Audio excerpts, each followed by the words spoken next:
اور اس کے آپریشن کے بعد اس کے اوپر سٹیچز ہوتے ہیں، اور وہ جو سٹیچز ہوتے ہیں اس کا اثر رہتا ہے، تو اسی طرح نبی صلی اللہ علیہ وسلم کے جسم مبارک پر بھی اس کے نشانات تھے۔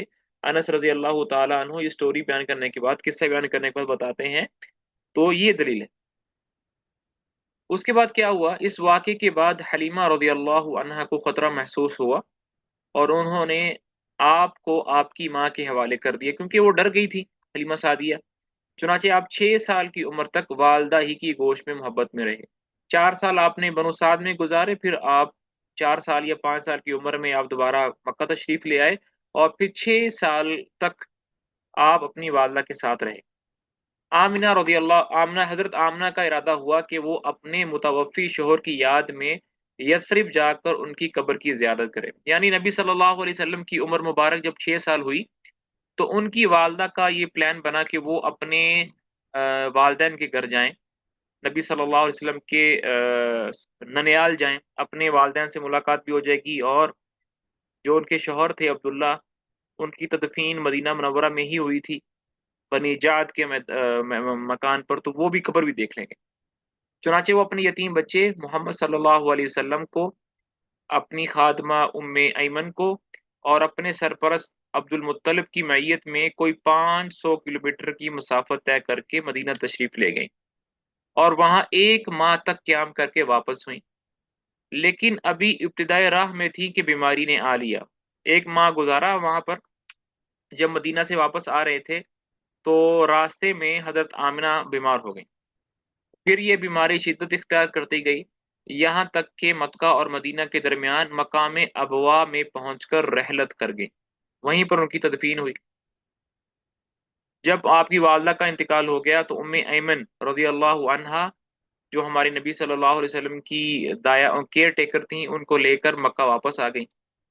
بوڑھے عبد المطلب اپنے پوتے کو لے کر مکہ پہنچے، ان کا دل اپنے اس یتیم پوتے کی محبت و شفقت کے جذبات سے تپ رہا تھا، کیونکہ اب اس کا ایک نیا چرکا لگا تھا جس نے پرانے زخم کریت دیے تھے۔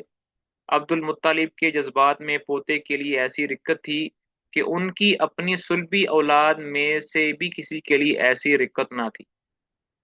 عبد المطلب سب سے زیادہ ہمارے نبی صلی اللہ علیہ وسلم سے پیار کرتے تھے، اتنی اپنے بچوں سے بھی پیار نہیں کرتے تھے جتنے ہمارے نبی سے پیار کرتے تھے۔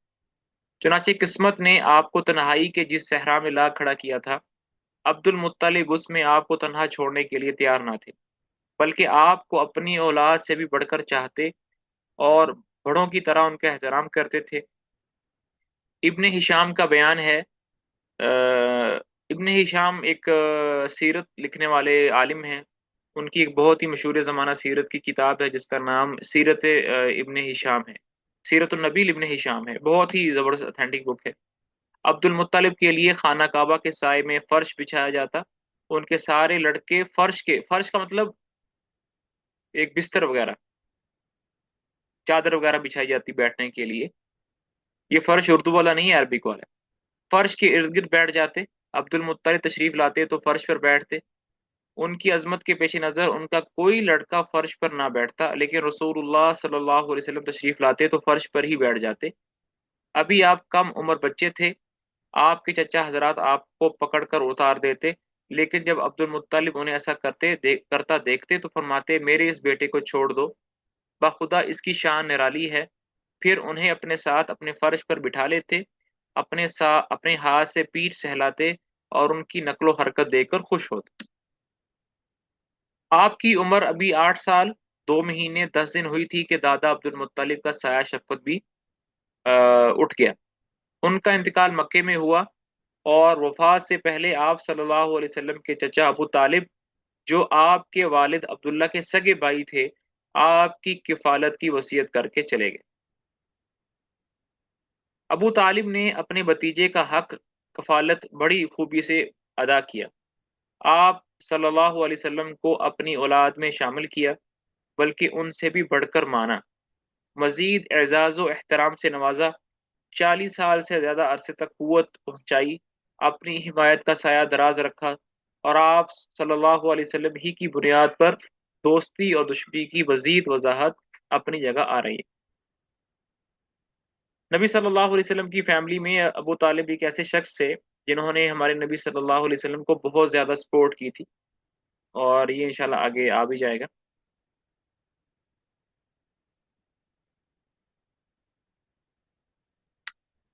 اچھا، یہاں پر تھوڑی سی ڈیٹیل لکھ دیتے ہیں۔ تو نبی صلی اللہ علیہ وسلم جو ہیں اپنے چچا ابو طالب کی کفالت میں چلے گئے، لیکن ابو طالب جو تھے وہ فائنینشلی طور پر اتنے زیادہ اسٹرانگ نہیں تھے۔ ابو طالب فائنینشلی طور پر اتنے زیادہ اسٹرانگ نہیں تھے۔ ایک تو ان کے بچے بہت زیادہ تھے، فیملی ان کی بہت بڑی تھی۔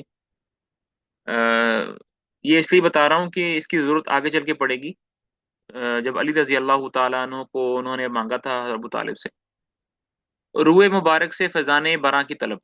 ابن اساکر نے جلحمہ بن عرفطہ سے روایت کی ہے کہ مکہ میں آیا، لوگ کہاں سے دو چار تھے۔ قریش نے کہا ابو طالب وادی قحط کا شکار ہے، بال بچے کال کی زد میں ہیں، چلیے بارش کی دعا کیجیے۔ ابو طالب ایک بچہ ساتھ لے کر برآمد ہوئے۔ بچہ ابر آلود سورج معلوم ہوتا تھا، جس سے گھنا بادل ابھی ابھی چھٹا ہو۔ اس کے ارد گرد اور بھی بچے تھے۔ ابو طالب نے اس بچے کا ہاتھ پکڑ کر اس کی پیٹھ کعبے کی دیوار سے ٹیک دی۔ بچے نے ان کی انگلی پکڑ رکھی تھی۔ اس وقت آسمان پر بادل کا ایک ٹکڑا نہ تھا، لیکن دیکھتے ہی دیکھتے ادھر ادھر سے بادل کی آمد شروع ہو گئی، اور ایسی دھواں دار بارش ہوئی کہ وادی میں سیلاب آ گیا اور شہر و بیاباں شاداب ہو گئے۔ بعد میں ابو طالب نے اسی واقعے کی طرف اشارہ کرتے ہوئے محمد صلی اللہ علیہ وسلم کی مدح میں کہا تھا، وہ خوبصورت ہیں، ان کے چہرے سے بارش کا فیضان طلب کیا جاتا ہے، یتیموں کے مأوا اور بیواؤں کے محافظ ہیں۔ یہاں پر اب ایک نبی صلی اللہ علیہ وسلم جب عمر 12 سال تک پہنچی تو ہمارے نبی صلی اللہ علیہ وسلم اپنے چچا ابو طالب کے ساتھ ایک تجارتی قافلے میں تشریف لے گئے تھے، جس کی تفصیل ابھی آ رہی ہے۔ جب آپ کی عمر 12 برس اور ایک تفصیلی قول کے مطابق 12 برس 2 مہینے 10 دن کی ہو گئی تو ابو طالب آپ کو ساتھ لے کر تجارت کے لیے ملک شام کے سفر پر نکلے اور بصرہ پہنچے۔ یہ بصرہ نہیں ہے، بصرہ ہے۔ ایک بصرہ کوفہ میں بھی ہے، کوفہ بصرہ، لیکن یہ بصرہ ہے اور یہ شام میں ہے، اور حران کا مرکزی شہر ہے۔ اس وقت یہ جزیرۃ العرب کے رومی مقبوضات کا دارالحکومت تھا۔ اس شہر میں جرجیس نامی ایک راہب رہتا تھا جو بحیرہ کے لقب سے معروف تھا۔ جب قافلے نے وہاں پڑاؤ ڈالا تو یہ راہب اپنے گرجا سے نکل کر قافلے کے اندر آیا اور اس کی میزبانی کی، حالانکہ اس سے پہلے وہ کبھی نہیں نکلتا تھا۔ اس نے رسول اللہ صلی اللہ علیہ وسلم کو آپ کے اوصاف کی بنا پر پہچان لیا، اور آپ کا ہاتھ پکڑ کر کہا، یہ سید العالمین ہے، اللہ انہیں رحمت للعالمین بنا کر بھیجے گا۔ ابو طالب نے کہا، آپ کو یہ کیسے معلوم ہوا؟ اس نے کہا کہ تم لوگ جب گھاٹی کے اس جانب نمودار ہوئے تو کوئی بھی درخت یا پتھر ایسا نہیں تھا جو سجدے کے لیے جھک نہ گیا ہو، اور یہ چیزیں نبی کے علاوہ کسی اور انسان کو سجدہ نہیں کرتی۔ پھر میں انہیں مہر نبوت سے پہچانتا ہوں، جو کندھے کے نیچے نرم ہڈی کے پاس سیب کی طرح ہے، اور ہم انہیں اپنی کتابوں میں بھی پاتے ہیں۔ اس کے بعد بحیرہ راہب نے ابو طالب سے کہا کہ انہیں واپس کر دو، ملک شام نہ لے کر جاؤ کیونکہ یہود سے خطرہ ہے۔ اس پر ابو طالب نے بعض غلاموں کے معیت میں آپ صلی اللہ علیہ وسلم کو مکہ واپس بھیج دیا، یعنی نبی صلی اللہ علیہ وسلم وہاں سے واپس آ گئے، آگے شام نہیں گئے۔ آگے ہے جنگ فجار۔ نبی صلی اللہ علیہ وسلم کی جب 15 سال کی عمر ہوئی تو مکہ کے اندر ایک جنگ پیش آئی جسے جنگ فجار کہتے ہیں۔ شاید اس کی وجہ آ بھی جائے۔ فجار کہتے ہیں آگے، ہاں اس کی ڈیٹیل آگے آ رہی۔ آپ کی عمر 15 برس کی ہوئی تو جنگ فجار پیش آئی۔ اس جنگ میں ایک طرف قریش اور ان کے ساتھ بنو کنانا تھے، اور دوسری طرف قیس اور ایلان تھے۔ قریش اور کنانا کا کمانڈر حرب بن امیہ تھا، کیونکہ وہ اپنے سن و شرف کی وجہ سے قریش و کنانا کے نزدیک بڑا مرتبہ رکھتا تھا۔ پہلے پہر کنانا پر کیس کا پلہ بھاری تھا، لیکن دوپہر ہوتے ہوتے کیس پر کنانا کا پلہ بھاری ہو گیا۔ اسے حرب فجار اس لیے کہتے ہیں کہ اس میں حرم اور حرام مہینے دونوں کی حرمت چاک کی گئی تھی۔ اس جنگ کو جنگ فجار اس لیے کہتے ہیں کہ یہ حرمت والے مہینوں میں لڑی گئی تھی، اور ظاہری بات ہے کہ جو حرمت والے مہینے ہیں اس میں قتل قتال کرنا یہ حرام ہے۔ ان عدت الشہور عند اللہ 12 شہرا، ان عدت الشہور عند اللہ 12 شہرا فی کتاب اللہ یوم خلق السماوات والارض منها اربعۃ حرم فلا تظلموا فیہن انفسکم، کہ 4 مہینے حرمت میں ہے، اس میں ایک دوسرے پر ظلم مت کرو۔ اس جنگ میں رسول اللہ صلی اللہ علیہ وسلم بھی تشریف لے گئے تھے اور اپنے چچاؤں کو تیر تھماتے تھے۔ نبی صلی اللہ علیہ وسلم نے اس جنگ کے اندر براہ راست شرکت اختیار نہیں کی تھی، اور کیا کام کرتے تھے نبی صلی اللہ علیہ وسلم اس جنگ کے اندر، کہ وہ اپنے چچاؤں کو جو اس جنگ کے اندر شرکت کر رہے تھے ان کو تیر تھماتے تھے۔ لیکن میرا سوال یہاں پر یہ ہے کہ تیر تھمانا بھی تو ایک طرح کا انڈائریکٹلی پارٹیسپیشن ہے جنگ کے اندر، کیا خیال ہے آپ لوگوں کا؟ تیروں کا تھمانا بھی تو ایک طرح کی تو پھر کیا جواب دے سکتے ہیں کہ نبی صلی اللہ علیہ وسلم نے پھر اس جنگ میں حصہ کیوں لیا، حالانکہ وہ حرمت کے مہینوں میں لڑی جا رہی تھی؟ جی، کسی کے پاس کا جواب ہے؟ نبی صلی اللہ علیہ وسلم نے اس جنگ کے اندر حصہ کیوں لیا؟ ہیلپ کے لیے، لیکن دیکھیں وہی تو ہیلپ کے لیے تو لیا، لیکن چاہے وہ ہیلپ کے لیے ہو، چاہے وہ ان کی پارٹیسپیشن ڈائریکٹلی ہو یا انڈائریکٹلی ہو، تو پارٹیسپیشن تو ہے نا ان کی۔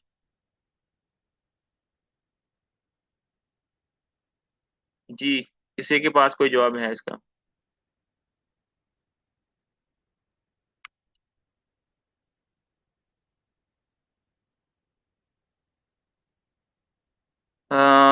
حرمت کے مہینے نہیں تھے، دیکھیں یہ جو حرمت کے مہینے ہیں، چار چار حرمت کے مہینے ہیں، یہ پتہ ہے آپ کو کب سے ہے یہ حرمت کے مہینے؟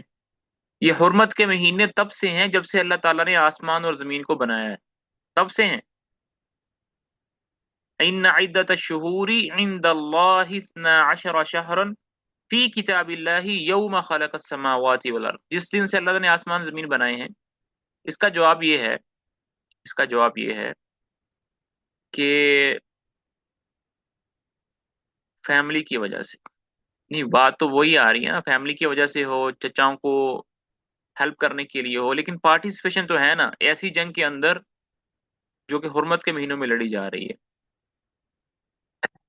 اگر اگر آپ دیکھیں چچاؤں کو تیر تھماتے تھے، اور اس کا حاشیہ نمبر 18 ہے، اور اگر آپ 18 پہ جائیں گے، 18 میں جا کے سیرت ابن ہشام یہ ہے، اگر آپ اس قصے کو عربک لینگویج میں پڑھیں گے تو وہاں پر جو اس جملے کی عربی لینگویج ہے وہ ہے کان یمبلو امامہ، کان یمبلو امامہ۔ تو جو لفظ یمبلو ہے اس کے دو مطلب نکلتے ہیں، ایک مطلب یہ ہوتا ہے کسی کو تیر پکڑانا، اور اسی ترجمے کو ان کتاب والوں نے لیا ہے، اور ایک ترجمہ اس لفظ کا یہ ہے کسی سے تیر کو روکنا۔ میرے خیال میں وہ ترجمہ زیادہ بیسٹ بیٹھتا ہے، اور بہت سارے اسکالرز نے اسی ترجمے کو ایکسیپٹ بھی کیا ہے کہ نبی صلی اللہ علیہ وسلم نے اس جنگ کے اندر حصہ لیا تھا، لیکن کیا کرتے تھے؟ اپنے چچاؤں کی طرف آنے والے تیروں کو روکتے تھے۔ اگر یہ ترجمہ کریں گے تو زیادہ بیسٹ ہے، اور نبی صلی اللہ علیہ وسلم کی شان کے زیادہ مطابق ہے۔ آپ لوگوں کا کیا خیال ہے؟ اور جبکہ اس لفظ کے اندر گنجائش بھی ہے، کیونکہ نبلا یم بلو عربک لینگویج میں اس کے دو مطلب نکلتے ہیں، ایک مطلب کسی کو تیر پکڑانا، دوسرا مطلب کسی کی طرف آنے والے تیر کو روکنا۔ تو اگر ہم یہ ترجمہ کریں گے کہ وہ اپنے چچاؤں کی طرف آنے والے تیروں کو روکتے تھے، تو یہ ترجمہ ہمارے نبی صلی اللہ علیہ وسلم کی شان کے زیادہ مطابق ہے، تو یہ ترجمہ ہی کرنا چاہیے۔ اس کے بعد حلف الفضول ہے۔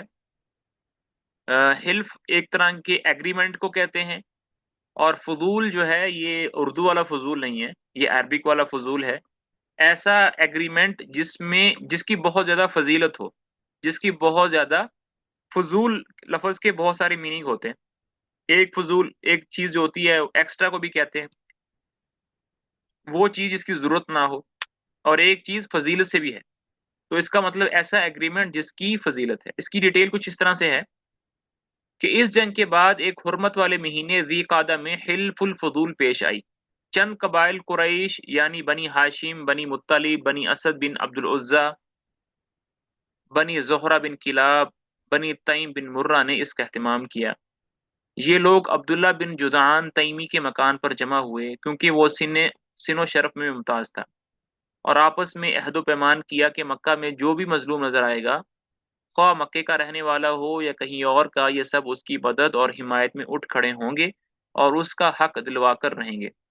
اس اجتماع میں رسول اللہ صلی اللہ علیہ وسلم بھی تشریف فرما تھے، اور بعد میں شرف رسالت سے مشرف ہونے کے بعد فرمایا کرتے تھے، مطلب جب آپ پروفٹ بن گئے، نبی بن گئے، تو آپ فرمایا کرتے تھے میں عبداللہ بن جدعان کے مکان پر ایک ایسے معاہدے میں شریک تھا کہ مجھے اس کے عوض سرخ اونٹ بھی پسند نہیں تھی، اگر دور اسلام میں اس عہد و پیمان کی طرف مجھ کو بلایا جاتا تو میں لبیک کہتا۔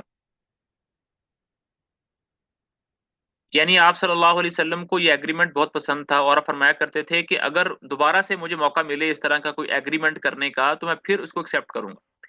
اب یہ ایگریمنٹ کیا کیوں تھا، اس کی ایک ریزن آ رہی ہے۔ وہ ریزن یہ تھی کہ زبید، یمن کا ایک شہر ہے، یمن کا ایک قبیلہ ہے زبید، اس کا ایک آدمی سامان لے کر مکہ آیا، اور آس بن وائل، مکہ کا ایک بہت بڑا سردار، عمر بن آس رضی اللہ تعالیٰ عنہ کے والد،